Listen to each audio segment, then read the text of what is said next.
Hey guys, welcome back to the channel. In this tech tutorial video, we're going to show you how you can assign or set a default font for websites you visit on Microsoft Edge.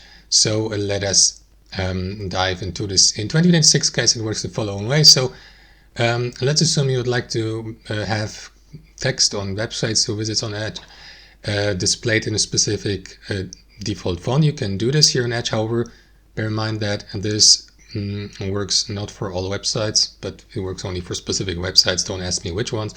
It's just I'm just quoting the disclaimer here on Microsoft Edge for you. So what you want to do, guys, is on Edge is simply click into these three dots in the top right, navigate to settings, and inside your browser settings, navigate to appearance on the left.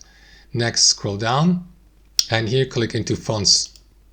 Next, what you want to do is simply click into standard font, and select the one you would like to go with, like this one or that one.